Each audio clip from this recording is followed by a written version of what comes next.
शांति हाणे स्वभावत में यात्रा करो आत्मा प्रकृति के रूप में बैठी हैं। निराकार रूप में बाबा की याद करो। मन में कोई भी गाल जो बाबा को बताया छो।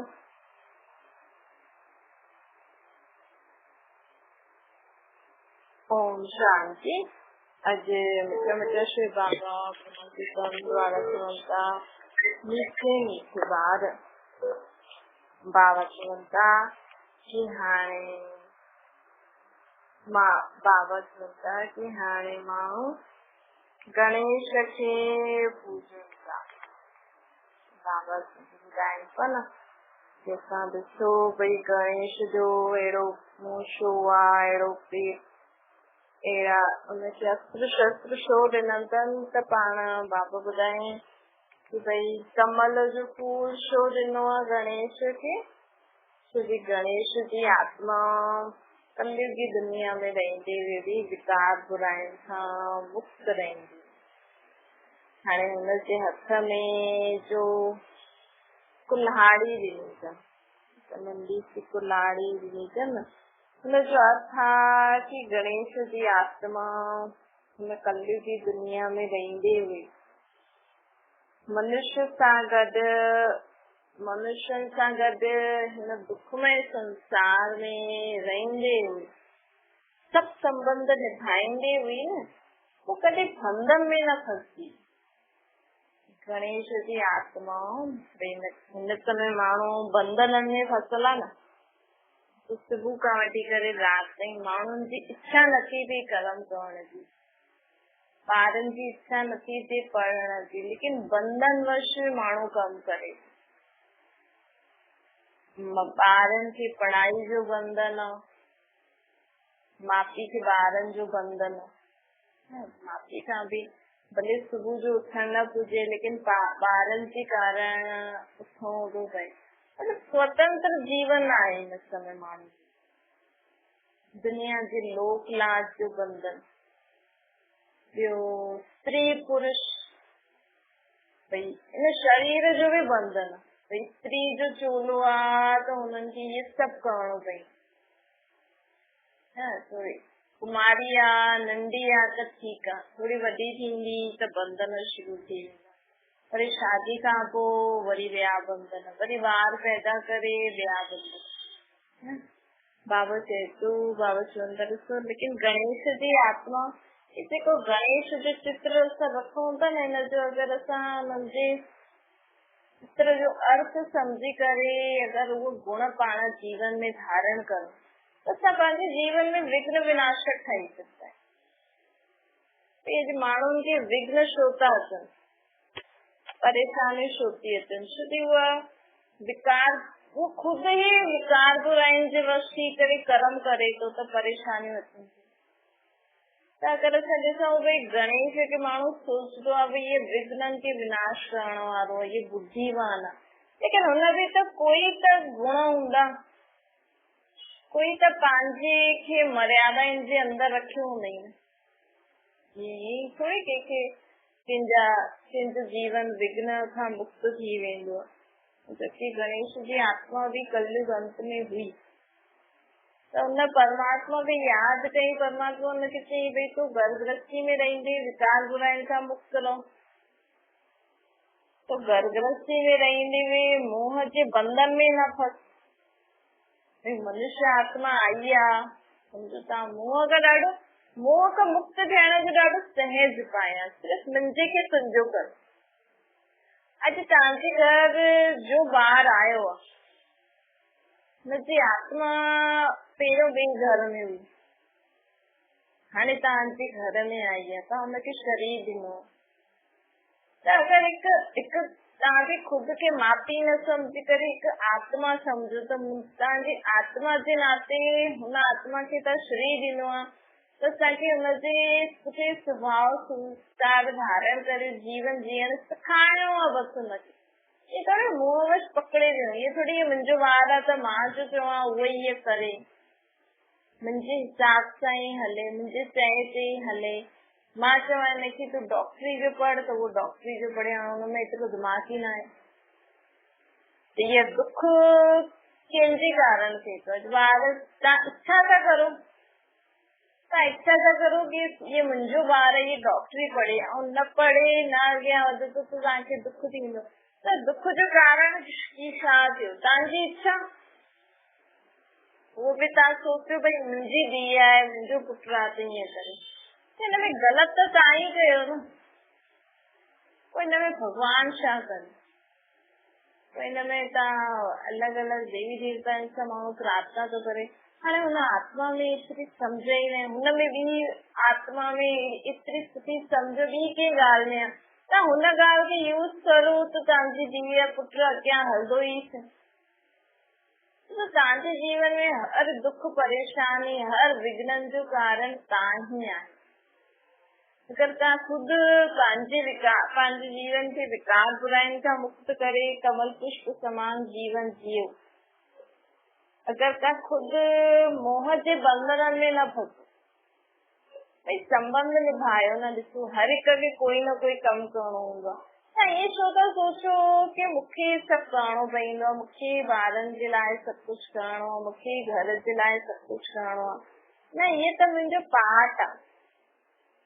हर हिक खे पंहिंजो पंहिंजो पार्ट आहे। ॿार बचपन में ॿार खेॾंदा, पोइ पढ़ाई करण जो पार्ट आहे, पोइ वॾा थींदा, पोइ कुझु न कुझु धंधो कंदा, धंधो न त गृहस्थी ठाहींदा, पोइ ॿार पैदा कंदा त ॿारनि खे पालो, न त ॿाहिरि नौकरी धंधो करो। केरु थो मना करे तव्हांखे शादी करो?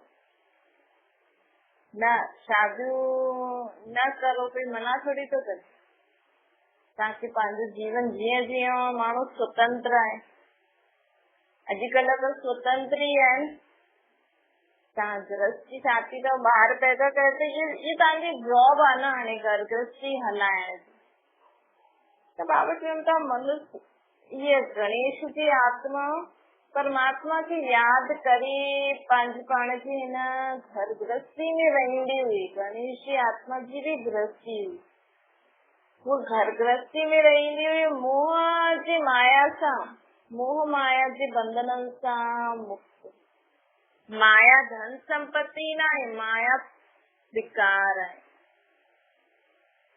विकारनि सां मुक्त जो जीवन हुनजो हुयो, ख़ासकर मोह विकार जो बंधन जंहिंसां थींदो आहे। हिनजे कारण हुनजे हथ में कुल्हाड़ी ॾेखारी।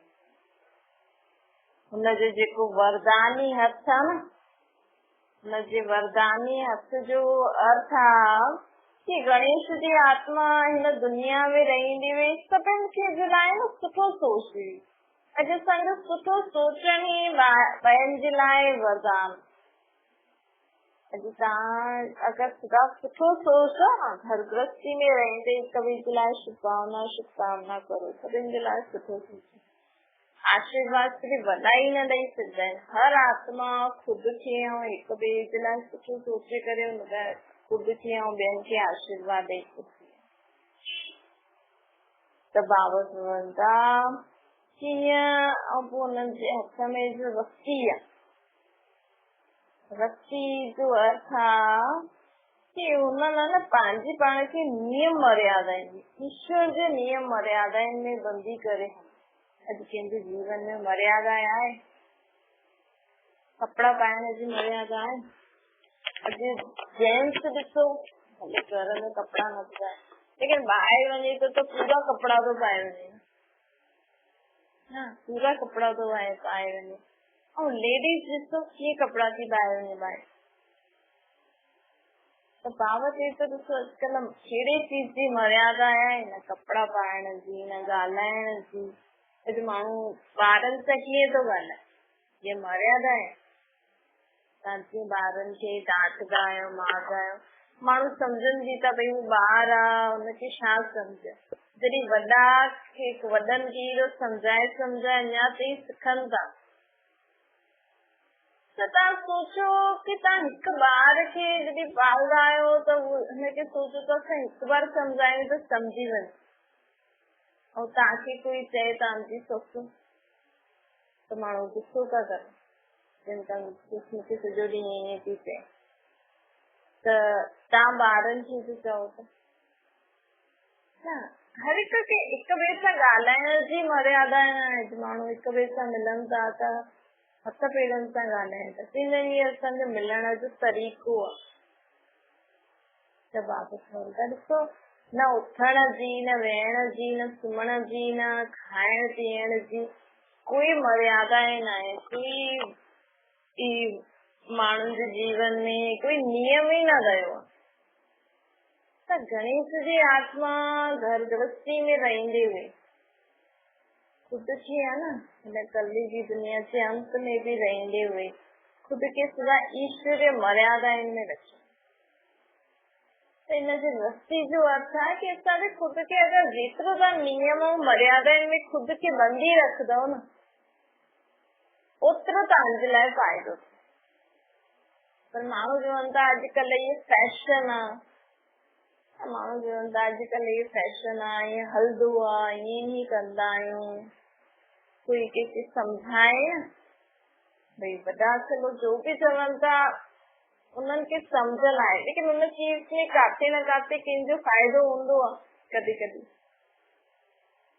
कोई ॻाल्हि वॾनि जी अॼु जे ज़माने में माण्हू न करे सघंदो आहे, पर कई ॻाल्हियुनि में जेका मर्यादाऊं हूंदियूं आहिनि, जेको नियम हूंदी आहे हुनमें भलो ई हूंदो आहे, उहा असांखे पोइ सम्झ में ईंदी।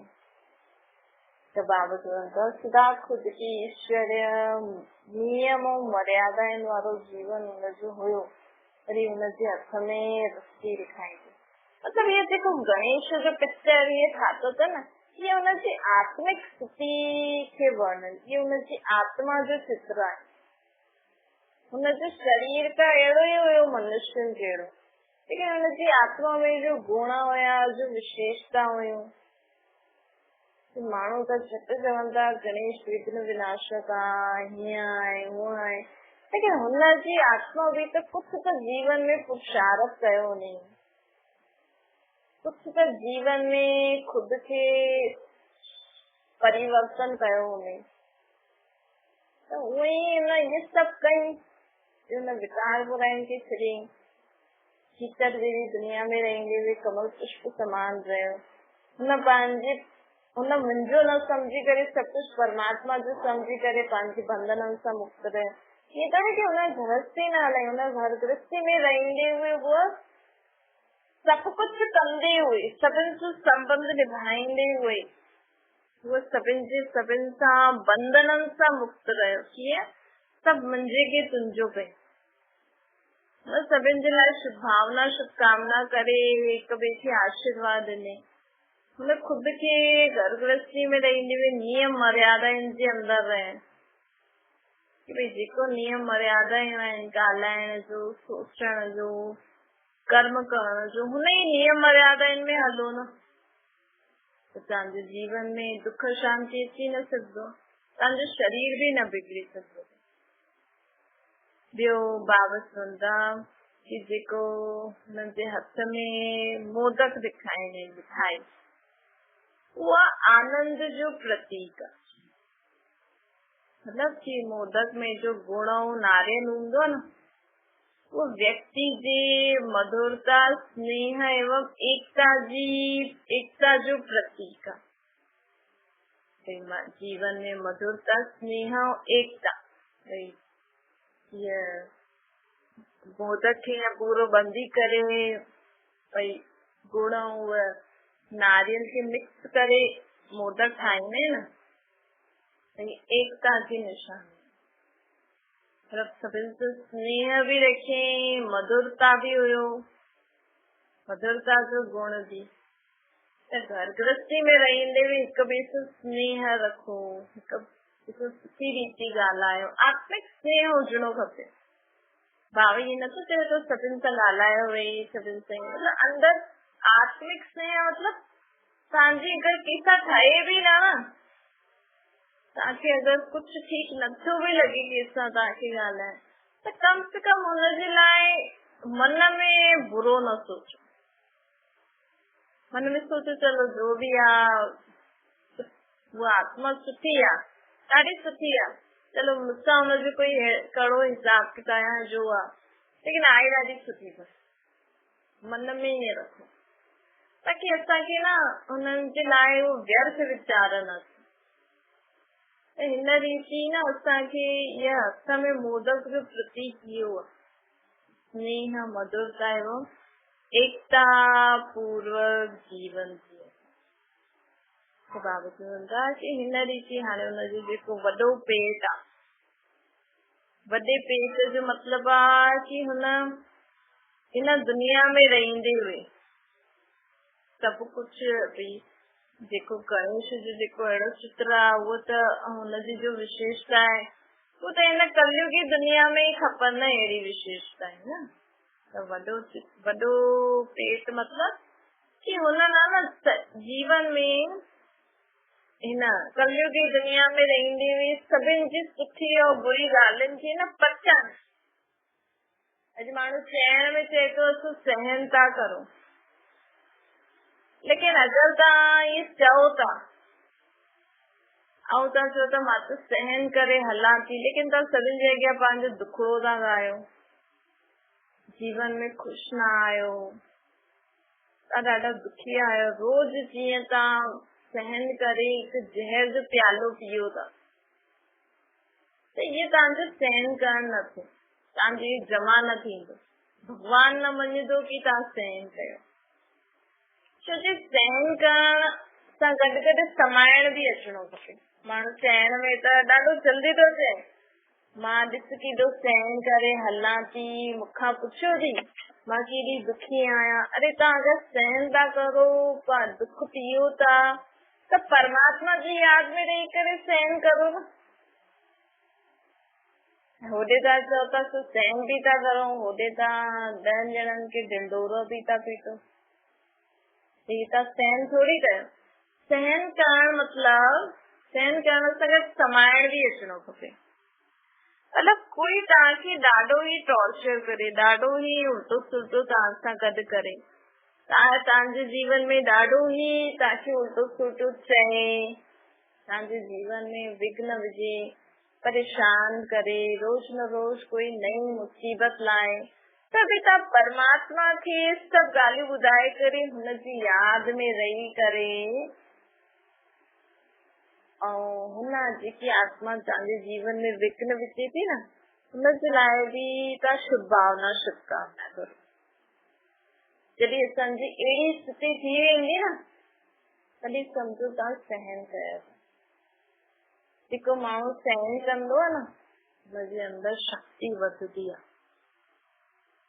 सहन करण सां शक्ति वधंदी आहे। सहन करण सां माण्हू ॿियनि खे परखे सघंदो आहे। सहन करण सां माण्हू ॿियनि जे लाइ सुठो सोचे सघंदो आहे। सहन करण सां माण्हू ॿियनि जे लाइ रहम करे, दया करे सघंदो आहे।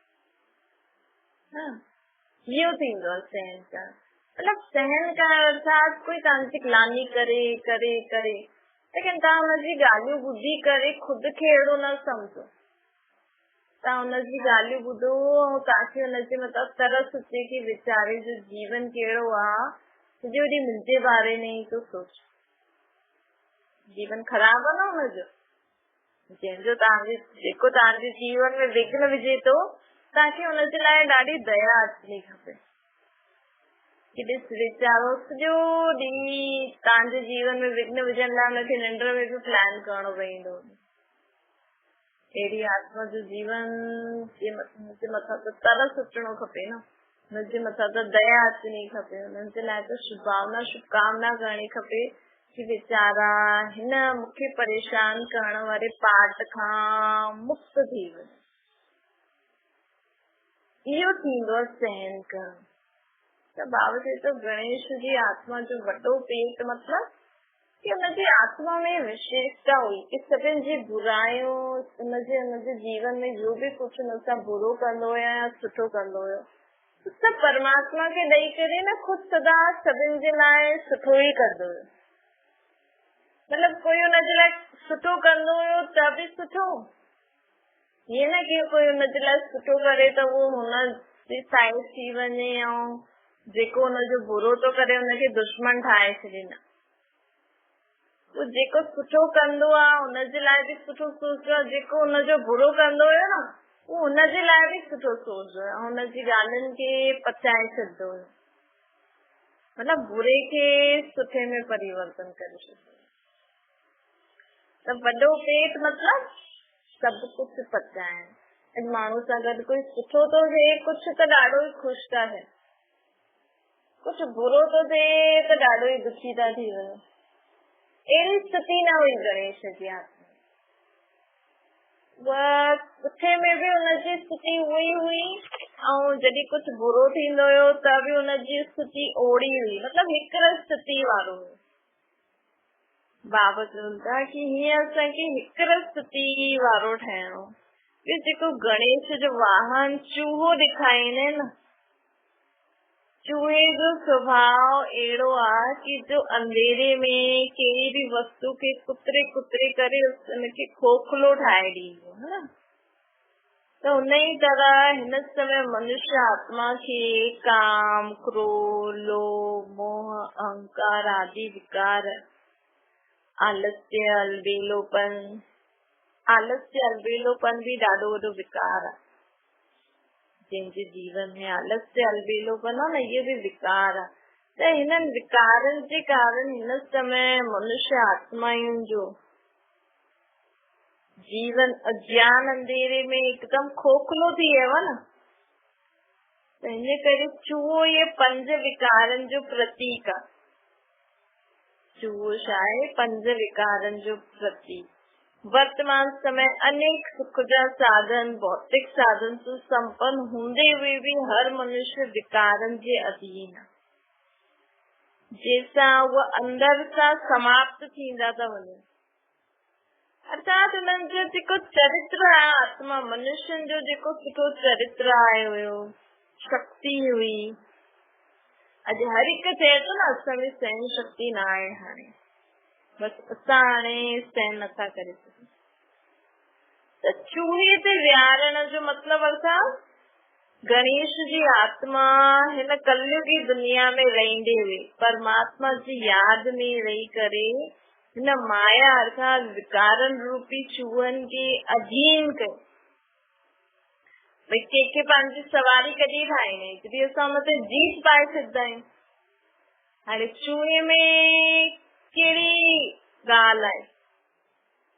चूहो छा कंदो आहे? हेॾा खां होॾो कुतरतो रहंदो, कुतर कंदो रहंदो।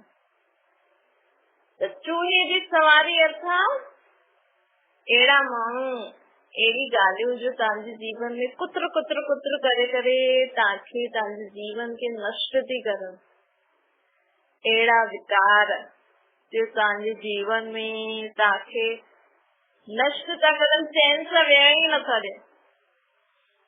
कामी चैन सां वेही सघंदो आहे, क्रोधी चैन सां वेही सघंदो, लोभी, मोही, अहंकारी, जंहिंमें इच्छायूं हूंदियूं आहिनि, आलस्य अलबेलोपन जेको माण्हुनि खे हूंदो आहे, उहो माण्हुनि खे आलस्य अलबेलोपन वारो माण्हू तो सुम्ही पियो हूंदो आहे, लेकिन त बि हुनजे मन में रहंदो आहे न मां ईअं करां, लेकिन आलस्य अलबेलेपन जे कारण कुझु करे न पाईंदो। तो ये विकार और बुराइयों जो प्रतीक चूहो आहे। इन चूहे ते गणेश जी चूहो अर्थात विकार बुराइयों जो माण्हुनि जे जीवन में कुतर करनि थियूं, इच्छाएं या आलस्य अलबेलोपन, हिन ते परमात्मा जी शक्ति सां विजय प्राप्त कई। असां पंहिंजी इच्छाउनि ते विजय प्राप्त करो, असां पंहिंजे आलस्य अलबेलेपन ते विजय प्राप्त करो, असां पंहिंजे विकारनि ते विजय प्राप्त करो। तॾहिं समझो कि तव्हांजी बि सवारी कहिड़ी आहे? चूहो। त बाबा चवनि था ॾिसो इन रीति हर हिकु ॻाल्हि जो अर्थ आहे। मतलब चाहे गणेश जो अहिड़ो रूप ठातो अथनि, चाहे हाणे देवियुनि जा अहिड़ा रूप ठाहींदा, त हुननि जे बि देवियुनि जो बि जेको रूप ठहियल आहे न, हुनजो बि यथार्थ अर्थ आहे। गणेश जो भी अहिड़ो रूप ठातो अथनि त हुनजो भी अर्थ समझी करे जीवन में असां कहिड़े भी घर में मूर्ति रखो था, हुन मूर्ति खे सिर्फ़ एतिरो ई न रखो भई अॼु माण्हू घर में कृष्ण जी, राम जी, पंहिंजे पूर्वजनि जी, दादा दादी परदादी जी रखंदा, पंहिंजे गुरुअनि जी रखंदा, अलॻि अलॻि मुंहुं ठाहे करे देवी देवताउनि जी रखनि था, त सम्झो भई असां कृष्ण जी मूर्ति रखूं था त असांखे अहिड़ो अॼु ॾिसो कोई डॉक्टर ठहिण वारो हूंदो आहे त सोचदो आहे न मां डॉक्टर वारी चित्र रखां, त मां ईअं ठाहींदमि। माण्हू कंहिंखे ॿार पैदा थियण वारो हूंदो आहे त चईंदा आहिनि की ॿार जो चित्र रखो त अहिड़ो ॿार पैदा थिए। ही जेका चित्र रखंदा न माण्हू, चाहे पंहिंजे गुरुअनि जा, चाहे देवी देवताउनि जा, चाहे कंहिंजो बि तव्हां घर में चित्र रखो था न, त हिन जो अर्थ आहे की असांखे अहिड़ो ठहिणो। माण्हू कृष्ण जो चित्र रखे त सोचो सिर्फ़ हुनजे अॻियां हथ जोड़े, हुनजे अॻियां मथो टेके, फूल आदि चढ़ाए, कपिड़ा पाए, बस न। कृष्ण हुयो सर्वगुण संपन्न, 16 कला संपूर्ण, संपूर्ण निर्विकारी, डबल अहिंसक, मर्यादा पुरुषोत्तम। हाणे गणेश विघ्न विनाशक आहे, त हुन विघ्ननि खे कीअं विनाश कई पंहिंजे जीवन, जॾहिं ख़ुदि जे जीवन में विघ्ननि खे विनाश कयो अथई, तॾहिं त हुनमें शक्ति आहे त असांजो बि कंदो। लेकिन हुन विघ्न विनाशक कीअं ठहियो? त हुनजे लाइ हुनजे हथनि में कमल जो फूल, रस्सी, वॾो पेट ऐं छू वग़ैरह ईअं ॾेई रखिया अथनि। त हिन जो बि असां अर्थ सम्झूं की हुनमें इहे सभु विशेषताएं हुयूं, तॾहिं त उहो विघ्ननि खे विनाश करे सघियो। त असां बि अहिड़ी विशेषताएं धारण करूं त असांजा बि विघ्न विनाश थींदा। त हुन चित्र खे ॾिसी करे पंहिंजे अंदरि ओड़ा चरित्र धारण करो। सिर्फ़ आरती करण सां, भोग लॻाइण सां, वरी नदी में फिटी करे ईंदो, waste of time, waste of energy, पैसो केॾो ख़र्च थो थिए, पाणी केॾो पॉल्यूटेड ख़राब थो थिए। तव्हां बि न कंदव, तव्हां बि अर्थ सहित सभु कंदव त तव्हांजा ॿार बि हाणे खां सिखी वेंदा। त माण्हू आए दिन हाणे देवियुनि जी एॾी पूजा कंदा, एॾी वॾी वॾी मूर्तियूं ठाहींदा, एॾा गणेश जी एॾी मूर्ति ठाती अथनि, त थोरो समय माण्हुनि खे ख़ुशी थिए थी, लेकिन बाक़ी सभु त वेस्ट आहे न। थोरो समय तव्हांखे ख़ुशी थिए थी, तव्हां मिली जुली करे ईअं करो था, बाक़ी सभु त वेस्ट ई आहे। चलो तव्हां त नंढो गणेश रखियो, लेकिन दुनिया में माण्हू केॾा वॾा वॾा गणेश ठाहे करे पैसा त वेस्ट था करनि, दुनिया जो ई पैसो थो वञे। वरी पाणी में विझंदा, वरी पाणी खे साफ़ केरु कंदो? त कम वधाइण जा कम था कनि, पोइ भॻवान छा करे ॿुधाए? तव्हां ही सृष्टि खे सुठी रीति नथा रखी सघो, हुनमें भॻवान जो छा? भॻवान जो थोरी दोष आहे। त हर हिकु ॻाल्हि खे सम्झी करे जीवन जींदासीं न, असां बि सुखी, दुनिया वारा बि सुखी। अच्छा, मीठी मीठी शिकिल जे ॿारनि खे माता पिता दादा रजो यादि प्यार गुड मॉर्निंग। रूहानी बाप जी सभिनि रूहानी ॿारनि खे नमस्ते। संची की रूहानी माता बाप दादा खे यादि प्यार गुड मॉर्निंग ऐं नमस्ते वरदान आहे। बाबा चवनि था जॾहिं कलयुग अंत सत्य ॻाल्हि जे विच जो समय संगम युग ईंदो आहे न, हाणे सृष्टि परिवर्तन थिए थी, हाणे हिन समय कलयुग खां पोइ स्वर्ग ईंदो, सतयुग ईंदो। त हिन संगम ॿ युगनि जे, कलयुग ऐं सतयुग जे विच जो जेको संगम युग हूंदो आहे, हिन युग में न परमात्मा परम धाम खां अची करे असांखे नई नई चीजूं सेखारींदो आहे। त अॼु जो वरदान आहे संगम युग जे हिन नए युग में हर सेकेंड नवीनता जो अनुभव करण वारा फास्ट होशियार थी वियो। जो सेकेंड बीतियो न, सम्झो हिन सेकेंड तव्हांजी सोच सुठी न हुई, गोल सुठा न हुया, कर्म सुठा न हुया, पोइ ॿिए सेकेंड तव्हांजी सोच गोल कर्म सुठा हुजणा खपनि। इहे पंहिंजे पाण खे न जल्दी जल्दी चेंज कंदा वञो, पश्चाताप न करो। सम्झो तव्हां हाणे हिन सेकेंड तव्हां कंहिंखे उल्टो सुल्टो घर चई छॾियो, कोई ॻाल्हि कोन्हे, दांत चेक त कयो ताकि लॻे मां ठीक न ॻाल्हायो, ॿियो सेकेंड सुठो ॻाल्हायो, पोइ ध्यानु रखो वापसि का ओड़ा शब्द न निकिरनि। कॾहिं कॾहिं माण्हू चईंदा न उहो ॾींहुं अॼु जो ॾींहुं मां कॾहिं बि अहिड़ा शब्द न ॻाल्हाइनि। त बाबा चए थो हर सेकेंड खुद खे परिवर्तन करो, हर सेकेंड पंहिंजी सोच बोल कर्मनि में नवीनता लायो। छोकी हाणे ई असां परमात्मा खे यादि करे खुद खे परिवर्तन करे सघंदा आहियूं। इनखे चइबो आहे फास्ट पुरुषार्थ। स्लोगन आहे परमात्मा प्यार द्वारा जीवन में सदा अतीन्द्रिय सुख व आनंद जी अनुभूति करण ही सहज योग। भई असां सोचूं चऊं था असां भगवान खे यादि था करूं, माण्हू बसि ख़ुशि था थी वञनि, थोरो ई भगवान जी आरती कंदा, पूजा कंदा, मंदिर गुरुद्वारे थींदा या व्रत रखंदा आहिनि त माण्हू ॾाढो ख़ुशि थी वेंदा। कि असां गुरुद्वारे वियासीं, असां ईअं व्रत रखियो आहे, खुद खे ॾाढो ई वॾो सम्झंदा आहिनि।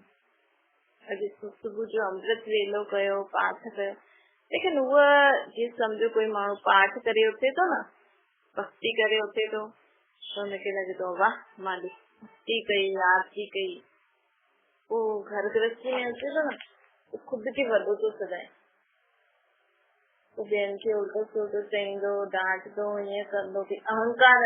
भक्ति में बि माण्हुनि खे अहंकार थो अचे त हुन अहंकार जे वश में पोइ ॿार खे या कंहिंखे न कंहिंखे उल्टो सुल्टो चईंदा, पोइ उहा शक्ति ख़तम, पोड़ा जहिड़ो वापसि भॻवान जी भक्ति कंदा, वरी थोरी शक्ति धारण कंदा, वरी हिक ॿिए खे उल्टो सुल्टो चईंदा, वरी ख़तम। त बाबा चवनि था अगरि तव्हां मूंखे सदा मूंखे यादि था करो कि अगरि तव्हांखे भगवान खे यादि करे करे तव्हांखे प्राप्ति थिए थी, इन जो मतिलबु तव्हां सदा ई इंद्रियनि खां परे सुख शांति आनंद में रहंदा। अगरि तव्हांखे इंद्रियनि खां परे जो सुख शांति खुशी नथी मिले त सम्झो असांखे भगवान खे यादि करण जी विधि ठीक न आहे। भगवान अर्थात आत्मा जो पी, आत्मा जी पी खे यादि करण सां आत्मा खे सुख शांति खुशी मिलती है। तो आत्मा के न दुनिया में कोई भी चीज आकर्षित न करती, वो दुनिया में रहने हुए भी सदा ही परमात्मा की याद में रही, कर्म कंदी संबंध में ईंदी लेकिन याद में रही। ओम शांति। बाबा की याद करो,